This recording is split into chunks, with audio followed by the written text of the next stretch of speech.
19 heures, heure de Kinshasa. Mesdames et messieurs, bonsoir et bienvenue à cette grande édition du journal. Grogne sociale à l'EPST et à l'issue, le Premier ministre Jean-Michel Sama Lukonde a instruit le ministre sectoriel pour des solutions idoines aux revendications des enseignants et des professeurs d'université. Jules Boulimbi, reportage. En sa qualité de chef du gouvernement, Jean-Michel Sama Lukonde n'a aménagé aucun effort pour que les enseignants de l'EPST, notamment ceux appelés à prester lors de la passation des différentes épreuves, ainsi que les professeurs d'université, soient mis dans les meilleures conditions.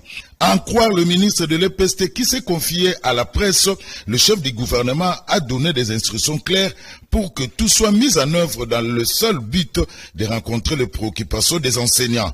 Il a été décidé qu'un cadre de concertation permanent urgent dès demain autour du ministre d'État, ministre du Budget, pour que déjà tous nos services techniques, d'INACOP, inspection, ainsi que le secrétariat général, accompagnés de leaders syndicaux, nous puissions déjà étudier comment nous pouvons déjà prioritairement indiquer ce qui peut être dégagé pour essayer de régler les problèmes urgents. Même son de cloche du côté de l'enseignement supérieur et universitaire où une solution est envisagée pour rencontrer les revendications des professeurs. Je crois que le Premier ministre a tenu son engagement de réunir tous les acteurs du secteur avec ceux qui gèrent la marmite de l'État congolais. Et donc, il nous a donné des instructions de pouvoir respecter nos engagements. Pour ce qui concerne le professeur, par exemple, c'est les 50% pour lesquels on s'est convenu. Et donc, le ministère des Finances va devoir faire un geste pour rencontrer les revendications des professeurs, en tout cas pour ce qui concerne le mois d'avril. Signalons que le vice-premier ministre en charge de la fonction publique, le ministre d'État en charge du budget, le ministre des Finances, ainsi que le vice-ministre des budgets et de l'EPST ont également pris part à cette réunion. De criminels économiques arrêtés au Sud Kivu et impliqués dans la fraude et le trafic illicite d'or ont été présentés par l'armée à Kinshasa devant la ministre d'État de la Justice, la ministre de Mines et celui de Finances suivait. C'est une procession qui apparaît calme, mais ces acteurs sont de criminels économiques. Arrêté le 1er mai au Sud Kivu par le service de renseignement et présenté ce vendredi à l'état-major de renseignement en présence de la ministre en charge de la justice, la ministre de Mines, mais aussi celui de l'économie. Que tout celui qui va continuer à soutenir les criminels économiques et complices, il sera sanctionné. 15 d'entre eux ont été arrêtés en flagrance dans 5 comptoirs au Sud Kivu. 12 autres sont accusés de fraude et trafic illicite de l'or vers le pays agresseur de la RDC. Ce n'est qu'un début. Nous allons continuer, nous, au sein du ministère des Mines, à travailler dans la commission de lutte contre la fraude minière avec le soutien, bien entendu, du service de renseignement militaire. 4 coffres forts, 15 ordinateurs portables, 41 téléphones, 2 fours, 2 balances, 2 moules, 26,120 kilos d'or, plus de 400 000 $, plus de 6 millions de francs congolais, 125 900 francs rwandais, 4 560 roupies et 1000 shillings ougandais ont été saisis. Il s'agit ici d'un grand combat, d'une grande guerre, parallèle à la guerre qui se passe sur le terrain à l'est de notre pays. Et ce sont justement ces trafics qui permettent de maintenir cette situation d'insécurité à l'est de notre pays. Accusés de blanchiment de capitaux et financement du terrorisme dans l'est de la RDC, ces criminels économiques seront déférés devant leurs juges naturels et répondront de leurs actes. Et puis en séjour à Londres pour la cérémonie et entrée au couronnement du roi d'Angleterre, le président de l'Assemblée nationale congolais, Christophe Mbusuku Diapwanga, a été reçu à la chambre haute du Parlement du Royaume-Uni. Commentaire de Jeboulembi. Durant son séjour à Londres, le président de l'Assemblée nationale de la République démocratique du Congo, l'honorable Mbusuku Diapwanga Christophe, a été reçu par un groupe de sénateurs britanniques à la Chambre des Lords, soit la Chambre haute du Parlement du Royaume-Uni. Leurs entretiens ont tourné sur la coopération dans les domaines agricoles, transport, énergie et le rétablissement de vols British Airways. Une rencontre qui entre dans le cadre de la diplomatie parlementaire avec un seul objectif, attirer les investisseurs anglais de venir investir en République démocratique du Congo. Il s'y est de signaler que le président de l'Assemblée nationale, l'honorable Mbosoko Diampouanga, est à Londres pour représenter le chef de l'État et la nation congolaise au couronnement du roi de l'Angleterre prévu ce samedi 6 mai 2023. Les mondes entiers célèbrent par ailleurs en ce jour du 5 mai la journée mondiale de la sage-femme. Elle a été célébrée cette année sous les thèmes agir sur la base de preuves, ouvrir la voie au renforcement mondial de soins obstétricaux de qualité. Cette journée a eu pour but de montrer au grand public l'importance de ce métier en Suisse. Le 5 mai de tous les ans est dédié à l'un des plus beaux métiers du monde. Il s'agit là donc de la journée de la sage-femme, une profession à la source de toute existence humaine comportant multiples facettes mais qui demeure encore très peu connue du grand public. Célébrer ce jour, ceci est une occasion donnée au monde entier de redécouvrir et de rendre hommage aux hommes et aux femmes qui pratiquent ce métier de donneur de vie. Un métier très important et presque indispensable à la société. L'occasion est toute trouvée pour renseigner le grand public sur la richesse de ce dernier, sur les compétences nécessaires et la diversité de leurs tâches au quotidien qui se résument notamment dans la surveillance de la grossesse, de son évolution jusqu'à l'accouchement, car étant reconnue comme profession médicale.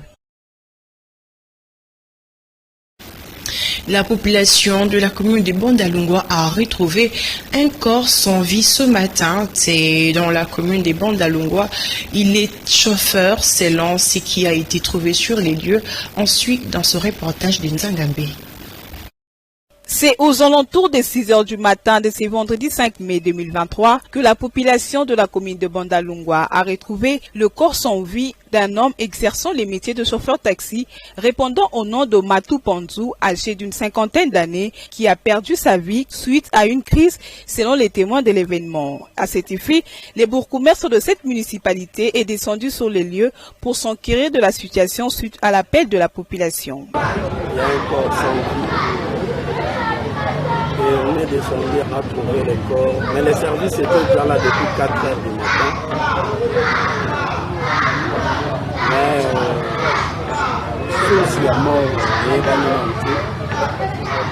ils ont assassinaté, c'est comme s'il a fait une crise. Et qu'il n'a eu tant de la guerre. Les attaques ont baillé, on voit l'hypothèse, on a déjà eu. Et la famille s'est présentée. Nous, l'État, on a essayé de faire ce qu'il faut faire. On a protégé les corps et on a donné les transports pour acheminer les corps morts à l'État. Le reste, ça ne sera pas prêt. Signalons que le membre de sa famille biologique contacté était aussi sur le lieu avec une grande désolation et une enquête a été ouverte pour élucider la cause de sa mort.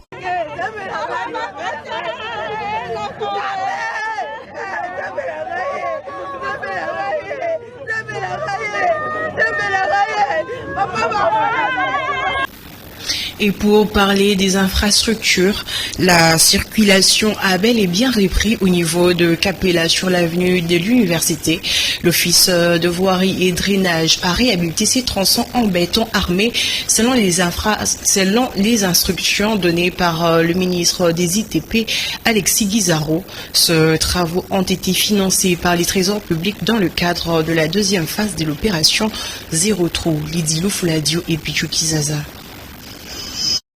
Les habitants de la commune de Kalamou et ceux qui empruntent l'avenue de l'université ont poussé un ouf de soulagement. C'est la suite à l'ouverture du trafic entrepris le mercredi dernier par le DPK de l'OVD Alain Chimbalanga, étant donné que les travaux de réhabilitation du tronçon compris entre université et Capella ont touché à leur fin.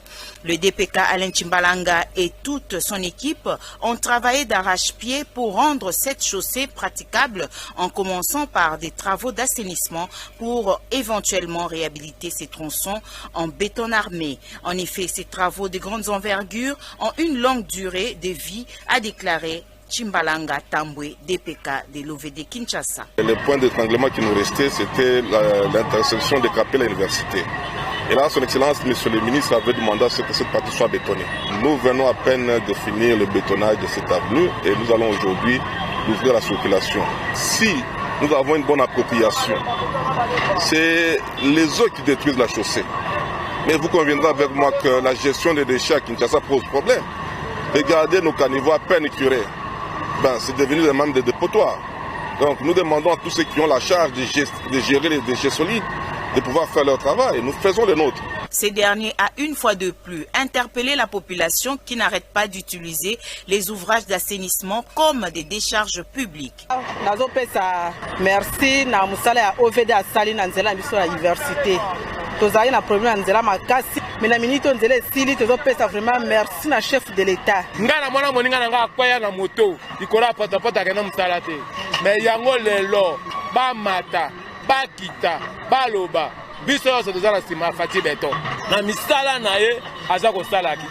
Cette réhabilitation s'inscrit dans le cadre de la deuxième phase de l'opération Zéro Trou. Dans un autre registre, à Kinshasa, plusieurs quartiers sont privés d'électricité. C'est notamment le cas du quartier Mwanantunu dans la commune de Silembao où c'est depuis plus d'un mois plutôt que ces abonnés sont dans le noir et déplorent en effet cet état de choses. Sylvine Daya et Chauvin Kassiama. Il fait noir dans la commune de Selembao, au quartier Mwanantunu, derrière la prison centrale de Makala. La population reste dans l'obscurité de nuit entière. Cette situation devient un autre casse-tête pour cette population. Les abonnés déplorent le manque d'électricité. Pour ces derniers, le quartier Mwanantunu passe pour un quartier des ténèbres sans que cela n'étonne personne. Nous avons un grand problème sérieux ici. La nuit, sans courant. Alors qu'il y avait des agents de l'ESNEL qui sont venus ici, c'est par rapport à toute une réaction qui se passe avec l'air disjonctel ou soit la cabine. Nous avons voulu seulement les contacter. Qu'est-ce qui se passe? Oh non, voilà, il y a des petites choses qu'on devait régler ici. Mais jusqu'aujourd'hui, on ne sait même pas où maintenant ce travail est arrêté.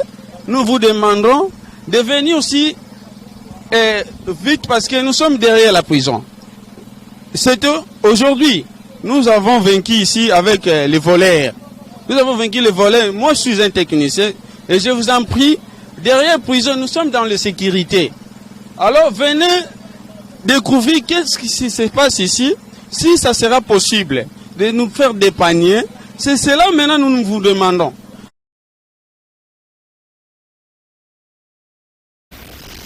Aujourd'hui, la Sainte Seine est une ordonnance à laquelle les membres des églises prennent du pain et de l'eau ou encore du jus en souvenir du sacrifice expiatoire de Jésus-Christ. La question se pose, est-il les repas du Seigneur? Peut-elle être amenée en famille pour être organisée, cette ordonnance sacrée? La réponse dans ce propos de Chauvin Kassiama.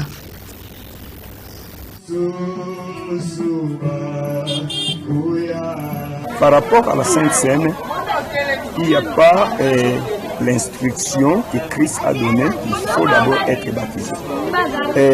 Ce que le Seigneur nous a dit, seulement faites ceci en mémoire de moi. Christ s'est arrêté là.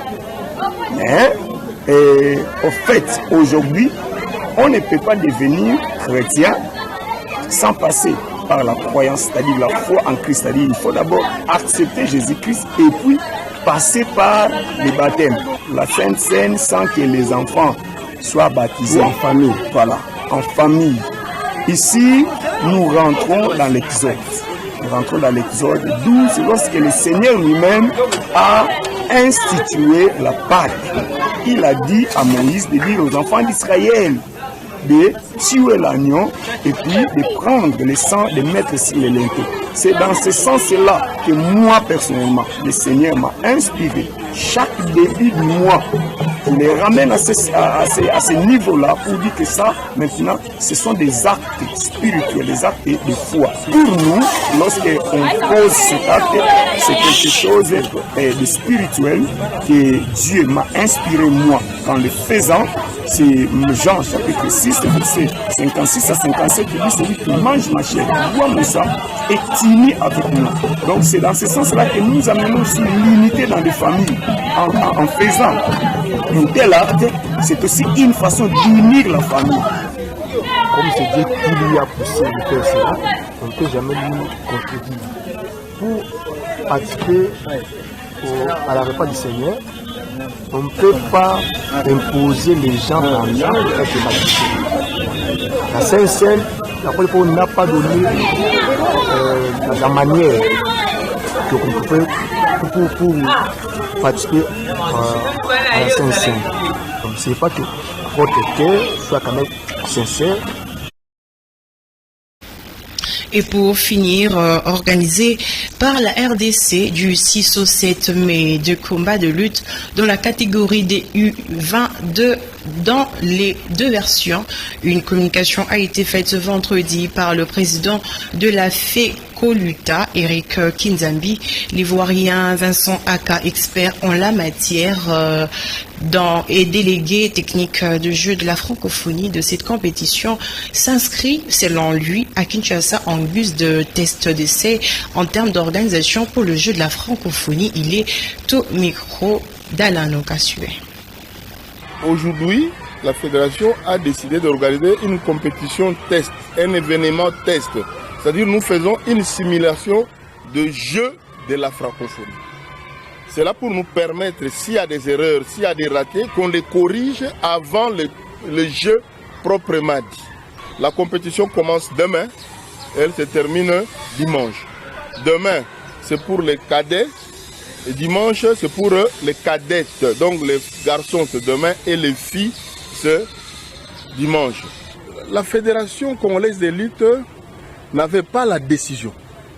Vous savez, organiser une activité d'une telle envergure, il faut que la République intervienne.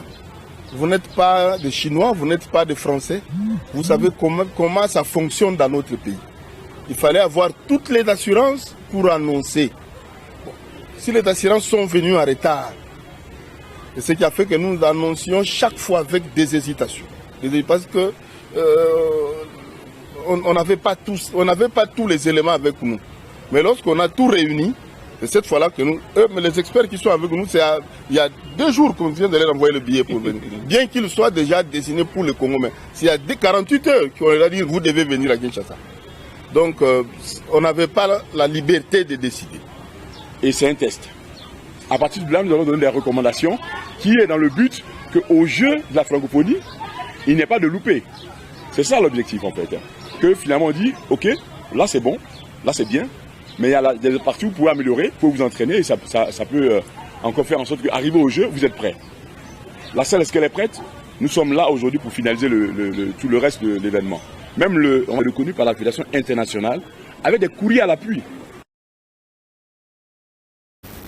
C'était donc là un élément des combats préparatoires en guise de jeu de la francophonie.